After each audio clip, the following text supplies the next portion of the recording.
مثال کے طور پہ میں یہ بھی نقطہ بیان کرتا چلوں، جب بھی بات آتی ہے سلونی سلونی قبل ان تفقدونی، حالانکہ اس میں بھی بہت سارے مطالب پوشیدہ ہیں، اور یہ بھی ایک میرے خیال سے مولا کا امتیاز ہے علم کے حوالے سے۔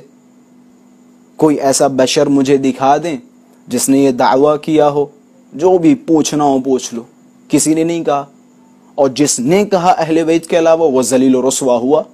آپ تاریخ میں دیکھیں، جس نے کہا وہ ذلیل و رسوا ہوا۔ ایک عالم دین بیٹھا ممبر پہ، اور بیٹھنے کے بعد دعویٰ کیا ممبر سے سلونی سلونی قبل ان تفقدونی۔ ایک عورت بلند ہوئی، مولا کی چاہنے والی تھی، کہ خبردار، یہ دعویٰ کیسے کر رہے ہو، تم جھوٹے ہو، کاذب ہو، یہ دعویٰ صرف اور صرف علی کے شایان و شان ہے، ہر کسی کے نہیں، یہ دعویٰ تم نے کیسے کر دیا؟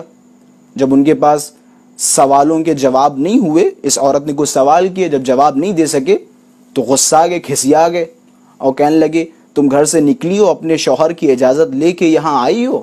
یہ شوہر سے تم نے پوچھا تھا کہ ہم یہاں جائیں گے اور یہ کام کریں گے؟ عورت نے جواب دیتے ہوئے فرمایا کہ ذرا جنگ جمل کے حوالے سے بتا سکتے ہیں وہ خاتون جو علی کے مقابلے میں آئی تھی انہوں نے کس سے اجازت لی تھی؟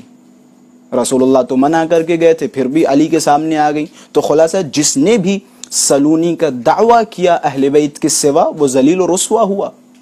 یہ دعویٰ صرف اور صرف علی پہ اچھا لگتا ہے، کسی پہ اچھا نہیں لگتا ہے۔ امیر المومنین علیہ السلام نے ممبروں سے مختلف الفاظ استعمال کیے جن کا خلاصہ اور جن کا مطلب یہ ہے کہ جو پوچھنا ہو پوچھ لو۔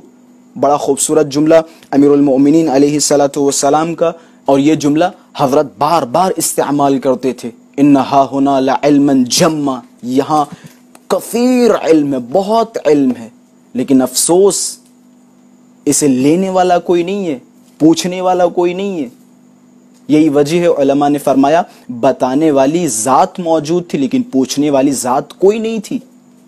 امیر المومنین علیہ السلام کا سب سے بڑا کمال یہ ہے کہ امیر المومنین علیہ السلام کے پاس بے شمار علم ہے، تمام انبیاء کا علم، تمام انبیاء کے علوم خداوند متعال نے امیر المومنین علیہ السلام کو بے اکمل عطا فرمائے، تمام علوم۔ یہ وارث انبیاء ہیں، انبیاء کی میراث ان کے پاس ہے۔